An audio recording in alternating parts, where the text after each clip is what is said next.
नमस्कार, मैं हूं आपका दोस्त विजय विद्रोही। आप मुझसे जुड़ चुके हैं, इसके लिए आप सबका तहे दिल से शुक्रिया। अगले 8-10 मिनट में आपसे जुड़े रहने की कोशिश करूंगा। तो बिहार में 3 करोड़ वोटरों का वोट खतरे में है और विपक्ष का आरोप है कि चुनाव आयोग बीजेपी के साथ मिलीभगत करके ये 3 करोड़ वोटरों में गड़बड़ी पैदा करना चाहता है।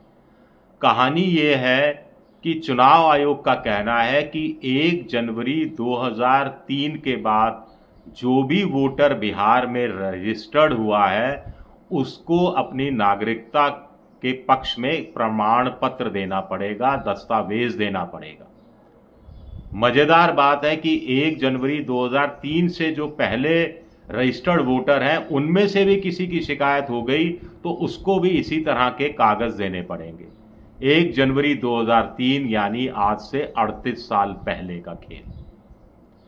दूसरी कहानी दिलचस्प है कि ऐसे वोटरों की संख्या 3 करोड़ है और चुनाव आयोग ने कहा है कि 25 जुलाई की शाम तक अगर इन 3 करोड़ वोटरों ने अपने नागरिकता को साबित करने वाले कागजात पेश नहीं किए, या तो सामने कागज़ दे दिए या फिर वो अपलोड वेबसाइट में करके उसमें अपलोड नहीं किए, तो उनके नाम वोटर लिस्ट से काट दिए जाएंगे।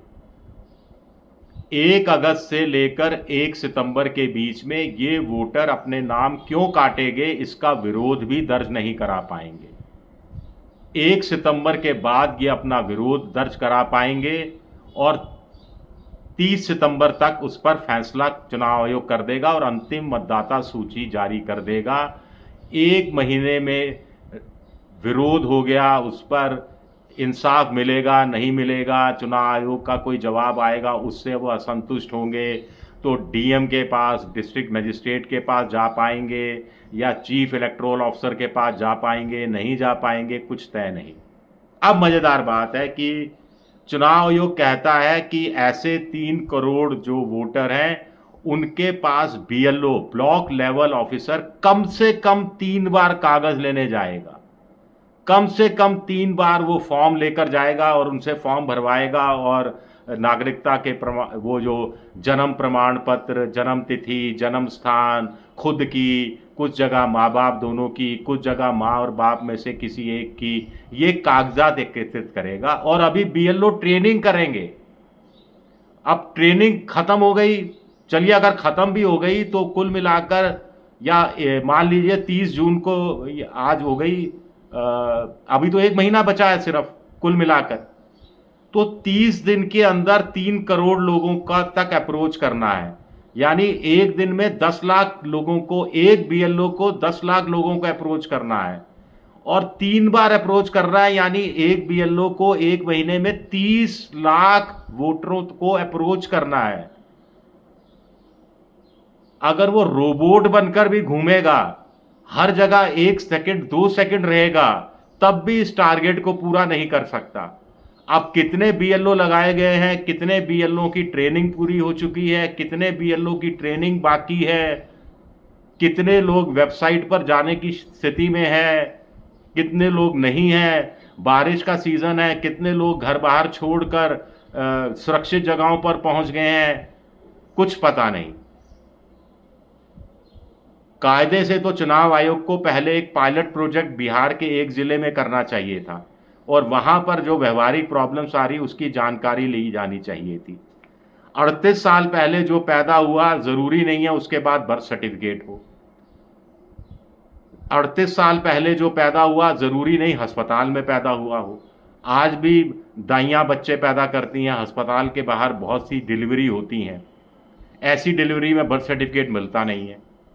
और 38 साल पहले किसी को बर्थ सर्टिफिकेट मिला भी था और जिसका खो गया उसको उसकी प्रतिलिपि मिल जाए उस जगह से जहां से वो पैदा हुआ था, उस अस्पताल में वो रिकॉर्ड 38 साल पुराना मौजूद हो,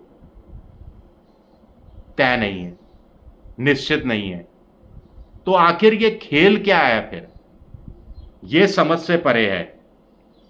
क्या ये खेल महाराज जैसा है जहां पर 12,000 सेलेक्टेड बूथ पर कांग्रेस और विपक्षी दलों के अनुसार बीजेपी ने एक प्रयोग किया चुनाव आयोग के साथ मिलकर, वोटरों के नाम बढ़ाए गए, घटाए गए, अपनी सुविधा के अनुसार 10%, 20% इन बूथ पर वोटिंग एक्स्ट्रा हुई। ये वोटर कौन से थे, कहाँ के थे, इनका जन्म स्थान क्या था, एड्रेस ऑफ प्रूफ क्या था, कुछ पता नहीं, और बीजेपी चुनाव जीत गई, जैसा विपक्ष आरोप लगाती है।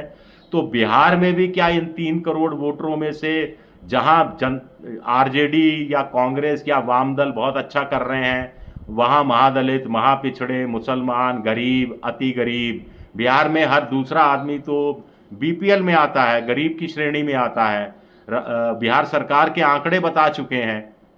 तो ऐसे में दस्तावेज कहां से लाएगा? जन्म तिथि भी चाहिए, जन्म स्थान भी चाहिए, खुद का चाहिए, कुछ जगह जैसे कि 1 जुलाई 1987 से लेकर 2 दिसंबर 2004 के बीच पैदा हुए हैं, तो पेरेंट्स में से किसी एक का जन्म तिथि और जन्म स्थान चाहिए। 2 दिसंबर 2004 के पैदा हुए हैं तो दोनों माँ बाप दोनों का जन्म स्थान और जन्म तिथि चाहिए। और जो 1 जुलाई 1987 से पहले पैदा हुए हैं उनको भी any document from the specified list to establish their date of birth and और प्लेस ऑफ बर्थ, ये भी चाहिए।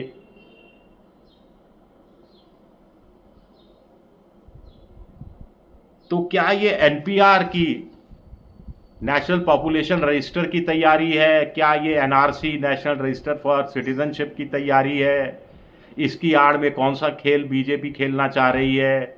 चुनाव आयोग का खुद कहना है कि ऐसा कुछ नया नहीं है, पहले भी इस तरह की जो स्पेशल एक्सरसाइज होती रही है। Special memory revision takes place before each Lok Sabha and state assembly पोल।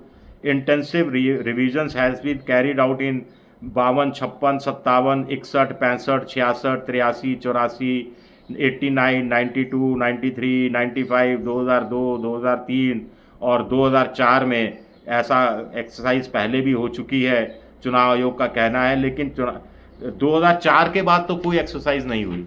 क्यों नहीं हुई? इसीलिए कट ऑफ डेट 1 जनवरी 2003 दी जा रही है। अभी तक चुनाव आयोग का एक फॉर्म 16 है।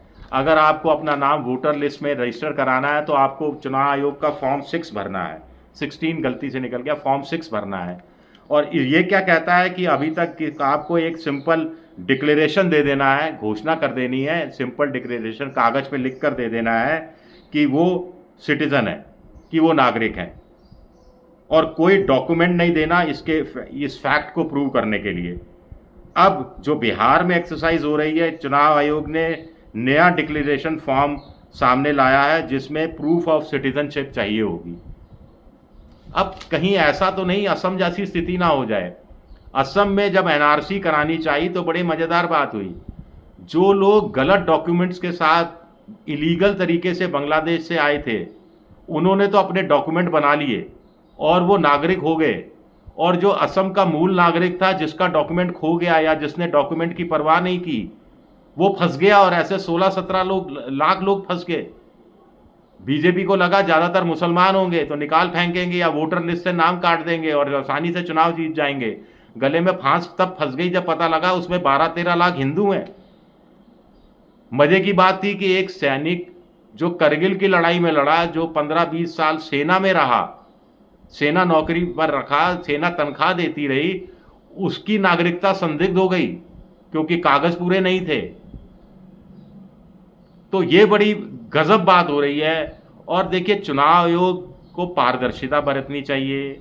हम ये नहीं कह रहे कि चुनाव आयोग गलत बोल रहा है, हम ये भी नहीं कह रहे कि विपक्ष के आरोप गलत हैं या सही हैं, लेकिन अगर ये सवाल उठने शुरू हो जाएं, ममता ये सवाल उठाने लगे, अखिलेश यादव सवाल उठाने लगे, राहुल गांधी सवाल उठाने लगे, तेजस्वी यादव सवाल उठाने लगे, पूरा इंडिया गठबंधन सवाल उठाने लगे, प्रकाश अंबेडकर सवाल उठाने लगे और लगातार सवाल उठाने लगे, तो जिम्मेदारी तो बनती है।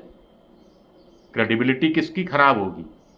और लोकतंत्र के अंदर एक भी वोटर अगर ऐतराज़ करता है, एक भी वोटर को अगर शक पैदा होता है कि उसके वोट का बेजा इस्तेमाल हो रहा है या गलत तरीके से उसका नाम मतदाता सूची से हटा दिया गया या गलत तरीके से उसके पड़ोसी का नाम मतदाता सूची में जोड़ दिया गया, तो उससे पूरा लोकतांत्रिक चुनावी व्यवस्था बदनाम होती है, सवाल खड़े होते हैं और अंततः जिम्मेदारी चुनाव आयोग की है।